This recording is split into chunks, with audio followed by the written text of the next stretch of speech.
안녕하세요. 이번 과수세균병 예찰 및 방제법에 대하여 강원도 농업기술원에서 강의하도록 하겠습니다.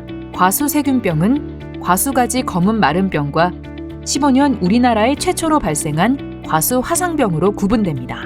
과수가지 검은 마른병과 화상병은 동일한 어위니아 속의 병원균으로 종의 차이가 있고 과수에서 나타나는 병증은 차이가 없기에 화상병으로 칭하고 강의를 시작하도록 하겠습니다.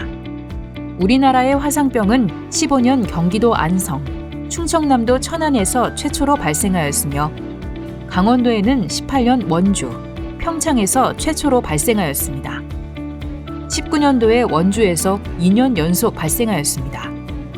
19년 9월 기준 전국적으로 180농가 127헥타르가 발생하였으며 5월 중순부터 급격하게 증가하다 여름철 고온기 이후 감소 추세입니다. 화상병 예찰 방제에 대하여 말씀드리겠습니다.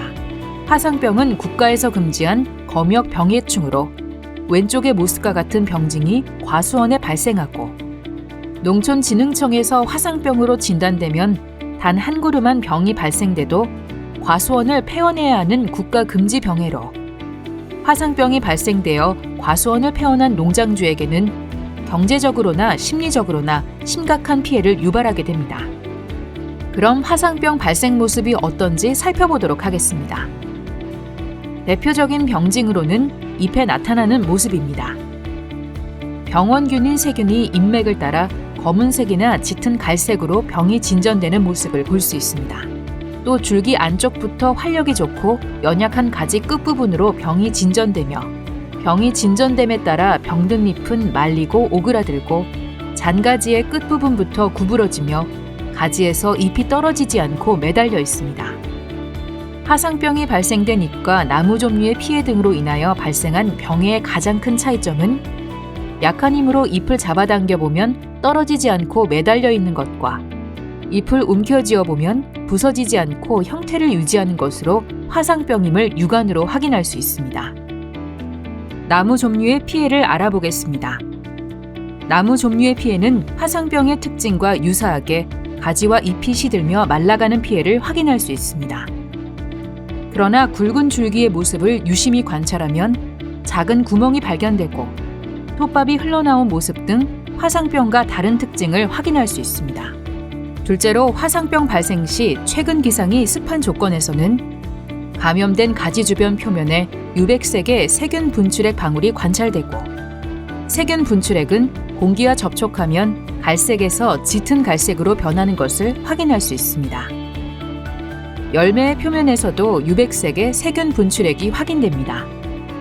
셋째로 미성숙 과일에서 수침상 병반을 보이다가 갈변하면서 오그라들고 검은색으로 변하는 것을 확인할 수 있습니다.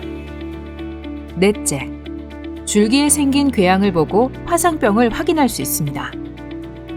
동해 피해로 발생된 궤양은 속으로부터 밖으로 부풀어 올라 갈라지는 피해를 확인할 수 있으며 화상병에 감염된 궤양은 감염 초기 부풀어 오르나 시간이 지나면서 수축하고 갈라지는 현상을 확인할 수 있습니다.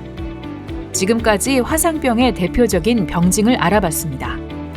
만약 사과와 배를 재배하시는 농업인들께서는 과원을 관리하실 때 이러한 증상을 보신다면 가까운 시군 농업기술센터나 강원도 농업기술원에 신고해 주셔야 화상병 확산의 피해를 최소화할 수 있습니다.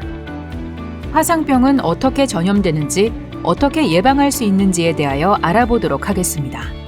화상병의 병원균은 어위니아 속의 세균으로 전년에 형성된 궤양의 끝부분과 눈이나 건전 나무 조직에서 월동하다가 봄이 되면 궤양 부위에 세균이 증식하여 주변 건전 부위나 인근 수목으로 전파됩니다. 비나 바람, 다양한 곤충들에 의하여 급속히 전염되기도 하고 병원균이 과수꽃이나 잎의 기공, 수공, 상처를 통해 침투하면 세포 간극이나 물관을 통해 빠르게 이동하며 급격히 수목을 죽이게 됩니다. 예방법을 알아보도록 하겠습니다. 화상병을 치료하는 약제는 세계적으로도 아직까지 개발되지는 않았습니다. 그래서 발병을 예방하는 방법이 최선이며 만일 발병 시 화상병이 발생된 과수원을 폐원하여 인근 과수원으로 확산을 억제해야 합니다. 예방법으로는 감염 전, 겨울철 사과와 배에 눈이 띄기 전, 아페모스과 같은 시기에 동제 약제를 사용하여 방제를 하고, 과수꽃이 만개한 5일 후 2차 약제 방제하고, 만개 15일 후 3차 방제하며 농촌진흥청에서 추천하는 항생제 등의 약제로 방제를 하여 감염을 예방해야 합니다. 약제 방제하는 영상을 잠깐 보겠습니다. 화상병이 발생한 지역은 1차에서 3차까지 방제를 하고 미발생 지역은 1차 개화 전 방제만 추진합니다. 이렇게 과수원에 약제 방제한 후에 경작자는 약제 봉투에 이름과 약제 살포한 날짜를 기입 후 1년간 약제 봉투를 보관하여야 합니다. 화상병 발생 예방을 위한 과수 재배 농업인의 준수사항을 알아보도록 하겠습니다. 화상병 병증이 관찰되면 가까운 시군 농업기술센터나 강원도 농업기술원에 신고해야 합니다. 전염 확산 억제를 위해 약제 방제를 시기별로 철저히 하고 약제 봉투나 병을 1년간 보관해야 합니다. 과수원에서 사용하는 모든 농기구 소독을 철저히 하여 전염을 막아야 합니다. 외국 등 출처 불명의 접수, 묘목 등의 유임을 금지하여 주시고 병 발생지 수목은 이동을 금지해야 합니다. 아페모스과 같은 화상병 병증을 보시면 병 확산을 막을 수 있도록 가까운 농업기술센터나 강원도 농업기술원에 반드시 신고해 주세요. 지금까지 화상병 예찰과 방제 요령에 대하여 강원도 농업기술원에서 알려드렸습니다.